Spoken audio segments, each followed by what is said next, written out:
Bonjour et bienvenue dans ce partage du jour. J'espère que vous allez bien, que vous passez une bonne journée. Aujourd'hui, j'avais envie de vous parler des mercures rétrogrades. Je vais vous dire un petit peu tout ce que je pense de ces aspects et surtout de ce qu'on vous dit dans les réseaux sociaux.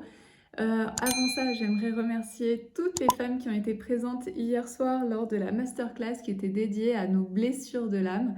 Il faut savoir que c'est un travail qui n'est pas évident, les blessures de l'âme, parce que on a toujours en fait notre ego, notre âme mental qui ne veut pas aller voir nos blessures de l'âme. Pourquoi? Parce que depuis qu'on est toute petite, notre mental nous dit ne t'inquiète pas, je te protège. Et effectivement, notre mental a mis en place plein de systèmes de protection qui sont liés à des choses qu'on a vécues quand on était enfant. Sauf que ces systèmes de protection fonctionnaient bien quand on était enfant, mais aujourd'hui en étant adulte, eh bien ça nous empêche en réalité de faire énormément de choses dans notre vie, comme par exemple oser aller demander des choses ou aller demander de l'aide, de nous empêcher d'aller voir un homme qui nous plaît, de nous empêcher de saboter plutôt une belle relation amoureuse, ça va nous empêcher d'avoir le job qu'on a toujours rêvé, ça va nous empêcher de demander une augmentation, enfin voilà. Les blessures de l'âme nous empêchent de faire énormément de choses dans notre vie, nous bloquent. Et donc, hier soir, les femmes ont osé aller voir ça, oser reconnaître leurs blessures, tout ce qui était là. Et donc c'était vraiment chouette. Et surtout, ce que j'ai beaucoup aimé, c'est qu'elles l'ont fait avec beaucoup d'humour, beaucoup de bienveillance et beaucoup d'amour. Donc ça, c'était vraiment parfait. J'ai passé une belle soirée avec vous. D'ailleurs, si vous voulez rejoindre les femmes qui se sont engagées pour les 5 soins alchimiques pour les blessures d'amour, eh bien, je vous invite à cliquer ci-dessous pour pouvoir nous rejoindre. Alors, pour le partage du jour, en fait, c'est que en ce moment, ces derniers jours, j'ai vu que beaucoup de personnes disaient qu'on était en Mercure rétrograde, qu'il y avait plein d'autres planètes en fait qui étaient rétrogrades. Je remets pas du tout ça en question, pas du tout. Par contre, en fait, ça plug chez les gens qui regardent ce genre de vidéos des choses de ah ben alors là ça va pas avancer, ou là ben on est dans le caca pendant X semaines, ou ah je comprends mieux pourquoi ça sert à rien que je fasse telle et telle chose, etc. En ce moment, donc on est en plein dans Mercure rétrograde, ça veut dire que la communication est pas très bonne, mais sur plein d'autres aspects, en fait il y a plein de planètes en fait qui sont rétrogrades. Moi, ce que je peux vous dire, c'est que ça me touche absolument pas et qu'au contraire, en ce moment, je libère en fait des niveaux. Il m'arrive des choses incroyables depuis quelques semaines et voilà, et c'était vraiment inattendu.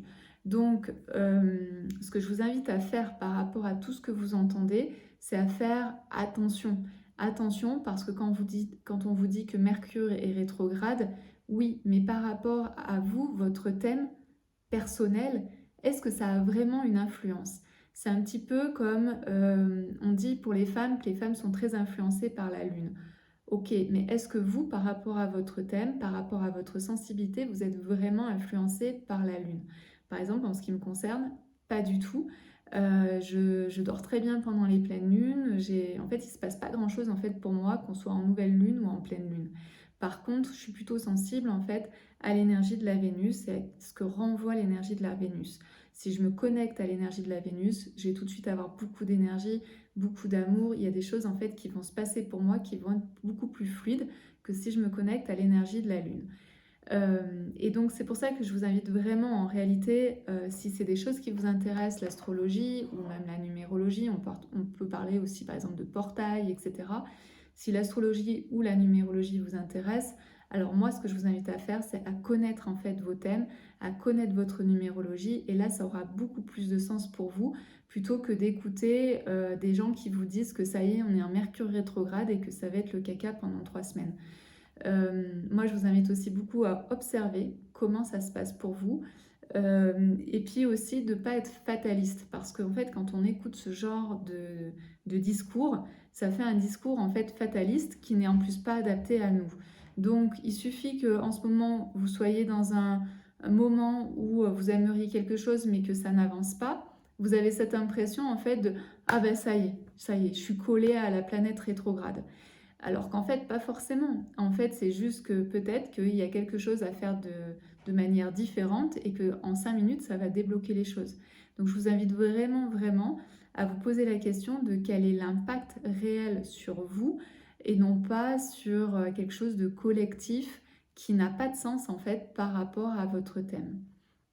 Voilà ce que j'avais envie de vous partager. Donc vraiment, si c'est des sujets qui vous intéressent, allez voir une personne qui peut être astrologue ou une personne qui est numérologue, qui va vraiment vous dire qu'est-ce qui est important pour vous de regarder, pour que aussi en allant voir en fait un astrologue ou un numérologue, ça va vous permettre en fait de mieux vous connecter à vous-même, de mieux vous comprendre, de mieux savoir comment vous fonctionnez.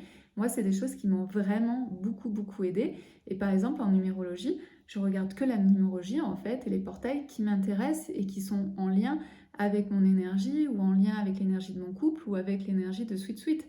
Je ne vais pas regarder en fait les portails généraux parce que c'est pas forcément des portails qui vont avoir une influence si grande que ça sur moi. Je vais d'abord regarder mes propres numéros, je vais d'abord regarder ce qui me concerne. Donc bien sûr, moi j'ai été formée à la numérologie, mais ça se passe exactement de la même manière pour l'astrologie. Et moi, j'aime beaucoup en astrologie, à chaque fois que c'est mon anniversaire, de demander en fait le thème pour l'année. Et ça me permet de savoir quels sont mes portails personnels que j'ai intérêt à regarder ou à faire attention, etc., etc. Mais sinon, le reste, je trouve que ça plug en fait des choses qui ne sont pas forcément justes pour vous et ça vous entraîne dans de la fatalité qui n'est pas non plus juste pour vous. Voilà en tout cas mon avis et comment moi je traite cette information-là qui est souvent distillée sur Internet.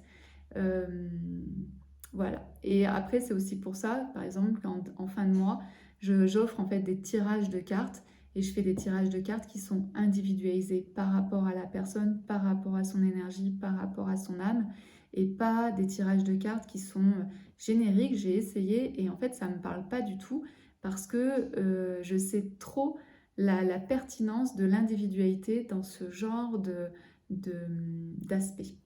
Voilà pour ce partage. Dites-moi ce que vous en pensez. Peut-être que pour vous, c'est toujours juste et c'est OK. Et peut-être que pour certaines d'entre vous, c'est plutôt un peu comme moi, où en fait, on ne comprend pas trop le lien entre ce qui est dit et ce que vous vivez dans votre réalité. Voilà pour ce partage du jour. J'espère qu'en tout cas, vous avez un peu plus la forme que Minidou. Il est, il fait la sieste. Il fait la sieste. Je vous dis à très vite.